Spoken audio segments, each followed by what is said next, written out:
Assalamualaikum warahmatullahi wabarakatuh. Halo anak-anak, jumpa lagi di channel pembelajaran online Asdi Saputra Channel. Oke, untuk video kali ini kita akan melanjutkan mengenai pengolahan data, yaitu bagaimana mencari modus dan median.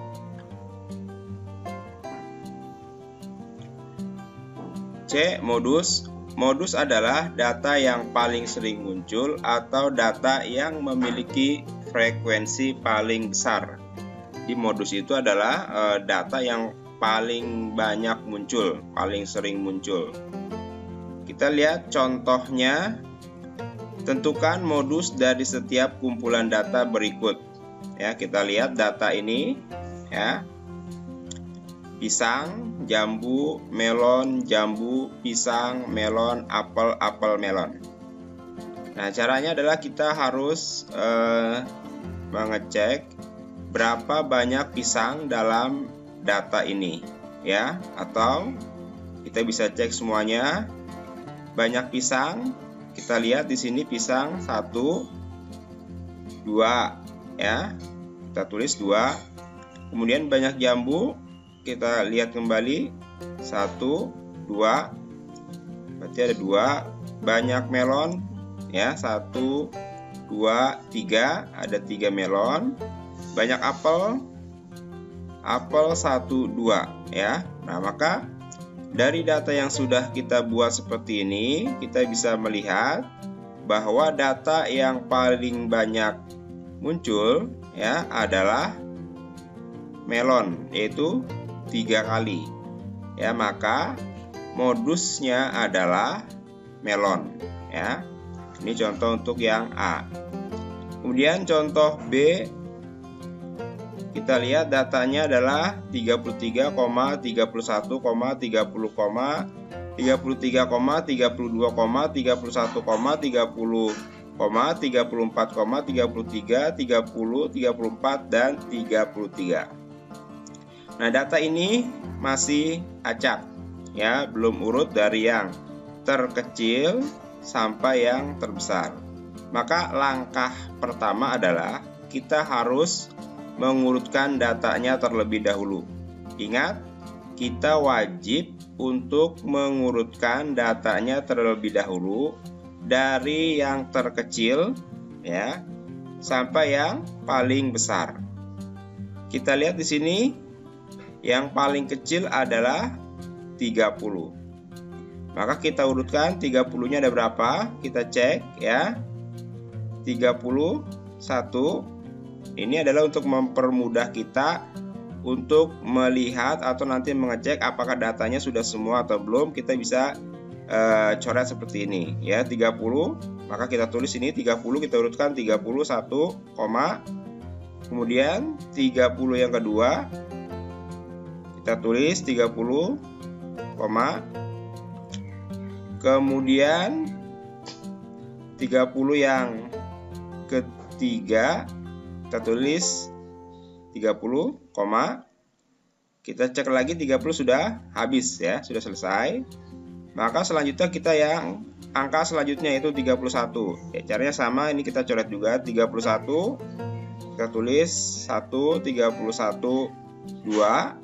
Hanya 2, ya, 31. Kemudian selanjutnya 32. 32 hanya 1. Ini kita coret juga, ya, 32. Kita tulis sini 32, kemudian selanjutnya 33. Kita cek 33, 1, 2. Kita coret lagi 3. 4, ya, ada 4. 33 ada 4. Kita tulis 33, 33, 33 ada 4 kali. Ini 4, ya, harusnya. Kemudian yang terakhir 34. 34 ada 1, 2. 34, 34. Nah, setelah data ini diurutkan, ya, kita bisa melihat data mana yang paling banyak muncul. Nah, dari sini kita bisa mengetahui bahwa data yang paling banyak muncul ada 4, ya. Ini ada 4, ada 4, yaitu 33. Maka modus dari data ini adalah 33. Oke, kita lanjut. Contoh yang C. Kalian ditugaskan mencatat data berat badan. Pendataan berat badan siswa SD Negeri Surabaya X hasilnya adalah sebagai berikut dalam kilogram. Nah, sini adalah data berat badan, ya. 33, 39, 36, 36, 35, 34, 35, 33, 37, dan seterusnya, ya. Dapatkah kalian menentukan modus data tersebut? Nah, ingat langkah yang pertama, karena data ini belum urut, ya, kita harus mengurutkan data ini dari yang terkecil sampai yang terbesar. Caranya sama seperti tadi, ya. Kita cek data yang paling kecil ini berapa, ya. Nah, di sini kita lihat data yang paling kecilnya adalah 33, ya. Nanti kita urutkan 33-nya ada berapa, kemudian 34-nya ada berapa, 35-nya ada berapa, dan seterusnya kita urutkan. Kita bisa menulis datanya 33, 33, 33, 34, dan seterusnya, ya. Atau juga kita bisa membuat tabel turus berdasarkan informasi pada pengamatan. Jadi kita bisa membuat tabel untuk mempermudah, ya, melihat data mana yang paling banyak muncul dengan menggunakan tabel berat badan atau tabel turus seperti ini, ya. Kita buat tabelnya, kemudian kita masukkan yang paling kecil itu adalah tadi 33, ya. Nah, 33 kita hitung, 33-nya itu ada berapa, ya. Untuk mempermudah, ingat ya, untuk mempermudah supaya kelihatan nanti sudah semuanya atau belum, kita bisa mencoret datanya, ya. 33 kita coret 1 sini, ya. Kemudian di sini kita tulis 1. Kemudian kita cek lagi 33 2. Kita coret, kita tulis di sini garis 2. Kemudian 33, nah di sini ada lagi 3. Kita coret lagi 3. Di sini kita garis lagi 3. Kemudian 33 kita coret lagi sini. Kemudian ini kita tulis jadi 4. Kemudian 33 kita coret lagi di sini. Kemudian jadi 5, ya. Nah, kalau 5 sudah 5 berarti kita coretnya miring seperti ini, ya. Ini tandanya adalah 5, ya. Kemudian masih ada lagi 33. Nah, ini 33 kita coret lagi. Kita tambah sini 1, ya, coret 1 lagi. Nah, sudah selesai semua 33, maka 33 yang berat badannya 33 banyak frekuensinya adalah 6. Kita tulis 6. Kemudian yang 34, ya.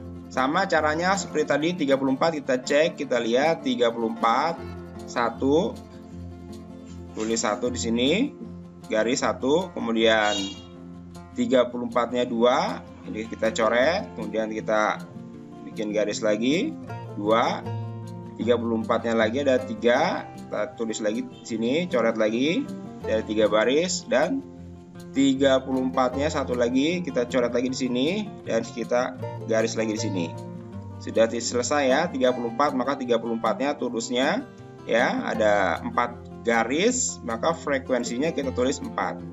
Langkah ini sama seterusnya sampai dengan berat badan yang 35, 36, 37, dan 38, ya.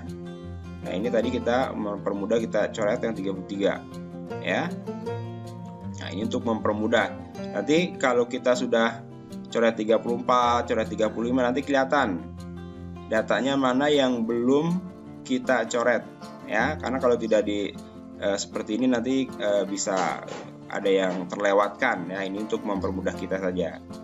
Nah, dari tabel yang sudah kita buat ini, kita bisa langsung melihat bahwa, ya, data yang paling banyak muncul ya dari data ini adalah 35 ya. Jadi yang paling banyak muncul adalah 35 dengan frekuensinya adalah 8 ya. Jadi modusnya adalah 35. Oke, ini untuk mencari modus ya. Mudah ya untuk mencari modus. Tinggal ketelitian kita saja untuk melihat datanya. Kemudian yang D, median. Median merupakan nilai tengah dari sekumpulan data yang terurut. Jadi median itu nilai tengah. Sedangkan modus itu adalah nilai yang sering muncul. Mean yang sudah kita bahas, mean itu adalah nilai rata-rata. Nah, sekarang kita mencari atau menentukan median dari sebuah data. Ingat, median itu adalah nilai tengah. Nah, untuk mencari median, kita perhatikan apakah datanya itu ganjil atau genap. Ya, sekali lagi, ya, untuk mencari median, tolong perhatikan datanya, data ganjil atau data genap. Nah, untuk mengetahui datanya ganjil atau genap, kita hitung saja datanya ya. Contoh nih, contoh yang A. 1, 2, 3, 4, 5, 6, 7, 8, 9, 10, 11. Nah, ini datanya ada 11 ya. Maka 11 itu berarti datanya adalah data ganjil. Sedangkan yang ini 1, 2, 3, 4, 5, 6, 7, 8, 9, 10. Nah, ini ada 10. Berarti kalau 10 itu masuknya ke dalam data genap ya. Karena nanti beda cara menentukan median data ganjil dengan median data genap. Nah, untuk menentukan median data ganjil ya dari data yang ini, sama ini datanya belum urut ya, 8, 6, 9, 7, 7, 6, 6, 8, 9, 8, 7. Maka terlebih dahulu harus kita urutkan datanya dari yang terkecil sampai yang terbesar ya. Kita urutkan 6 ya. Ini kita urutkan terlebih dahulu 6 ya. Ini bisa kita coret 6. Kemudian 6 ada 3. Kemudian 7-nya ada 3, 7, 7, 7. Kemudian 8-nya 2 ya, 8 ada 3 8-nya, dan 9-nya ada 2 ya. Nah, ini kita urutkan 6, 6, 6, 7, 7, 7, 8, 8, 8, 9, 9. Setelah kita urutkan, datanya jadi seperti ini ya. Kita mencari nilai tengahnya ya. Cara mencari nilai tengah ya, kita harus menentukan mana di antara data ini yang berada di paling tengah ya. Kalau datanya sedikit mungkin kita bisa langsung ya melihat ada di tengah. Tapi kalau datanya banyak, supaya lebih mudah kita bisa melakukan seperti ini ya. Kita coret di angka paling depan, kemudian kita coret di angka yang paling belakang. Jadi sama, di sini kita coret, di sini kita coret. Kemudian angka yang kedua di sini kita coret, kemudian di sini juga kita coret. Angka yang ketiga dari depan, di sini kita coret, kemudian angka yang ketiga dari belakang, ini kita coret. Kemudian ini juga kita coret lagi. Kemudian angka yang keempat dari belakang kita coret. Angka yang kelima dari depan kita coret, dan angka yang kelima dari belakang kita coret. Sehingga dari sini nih ya, kita bisa dengan mudah melihat oh ternyata yang paling tengah-tengah itu adalah angka 7 ya. Kenapa ini harus dicoret? Ini untuk memudahkan kita melihat nilai tengahnya ya. Kalau datanya banyak, misalkan ada 25, kita bisa menggunakan cara seperti ini sehingga bisa lebih mudah kita untuk menentukan nilai tengahnya ya. Nah, dari data ini kita bisa lihat bahwa mediannya adalah, atau data tengahnya atau nilai tengahnya adalah 7 ya. Kemudian kita lihat contoh yang kedua, yaitu cara menentukan nilai tengah untuk data genap. Ya, sama, ini datanya belum urut. Ya, biasa untuk soal itu datanya belum urut. Kemudian kita urutkan terlebih dahulu. Ya, ingat, jadi kita urutkan datanya terlebih dahulu dari yang terkecil sampai yang terbesar. Ya, jangan langsung kita cari di sini, salah nanti. Jadi kita urutkan terlebih dahulu. Ini juga sama, kita urutkan terlebih dahulu. Ya. Ini setelah diurutkan 6, 6, 7, 7, 7, 8, 8, 8, 9, 9. Datanya adalah data genap, yaitu sebanyak 10 data. Ya. Nah, untuk mencari nilai tengahnya, ya, karena datanya genap, ya, nanti diambil 2 angka di tengah-tengah. Ya, 2 angka di tengah-tengah. Ya, seperti biasa untuk memudahkan melihat data yang tengahnya itu ada di mana, ya seperti tadi. Ya, 6 kita coret, kemudian 9. Jadi kita coret depan, kita coret yang paling belakang. Kita coret angka 6 yang kedua, kemudian kita coret angka 9 yang kedua dari belakang. Dan seterusnya ya.